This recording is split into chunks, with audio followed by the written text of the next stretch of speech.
राज्य सरकारला मुंबई हायकोर्टानं मोठा दिलासा दिलाय। हैदराबाद गॅझेटियर संदर्भात जीआरला अंतिम स्थगिती द्यायला कोर्टानं नकार दिलाय।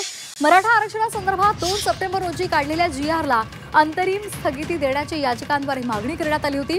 ती मागणी कोर्टानं फेटाळून लावली आहे। दरम्यान ओबीसी नेते मुंबई हायकोर्टाच्या निर्णयाविरोधात आता सर्वोच्च न्यायालयामध्ये जाणार आहेत अशी माहिती विजय वडेट्टीवार यांनी दिलेली आहे। आताची महत्त्वाची बातमी, राज्य सरकारला मोठा दिलासा मिळालेला आहे। हैदराबाद गॅझेटियर संदर्भात कोर्टामध्ये काल सुनावणी झालेली आहे आणि त्याला स्थगिती द्यायला कोर्टानं नकार दिला आणि सर्व याचिका फेटाळून लावल्या। नाही, याच्यामध्ये प्रायमरी स्टेजला आम्ही आता इंटरिम स्टे देऊ शकत नाही। Let government file and affidavit, गव्हर्नमेंटला त्यांचं प्रतिज्ञापत्र तुमच्या याचिकेवर तुमचं म्हणणं सादर करून द्या, त्यानंतर हा ठरवू।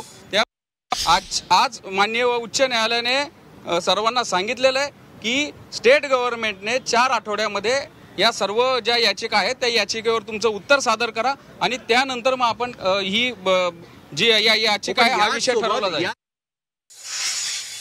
अंतरिम स्थगिती देण्यासाठी त्यांनी नकार दिला।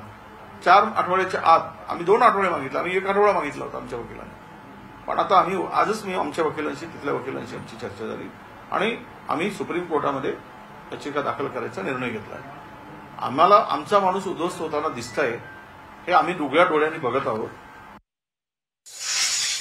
अस्तित्व संपत असताना राज्य सरकारनं चुकीचा जीआर काढलाय आणि तो नक्कीच न्यायालयात टिकणार नाही हे आम्हाला माहिती आहे। परंतु आता फक्त निवडणुका जवळ म्हणून आम्हाला त्याची घाई आहे।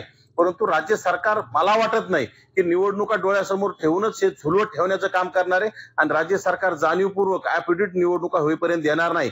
परंतु ज्यावेळी राज्य सरकार ॲफिडेव्हिट देईल त्या जीआर विषयावर, नक्कीच त्यावेळी हा जीआर रद्द झाल्याशिवाय राहणार नाही।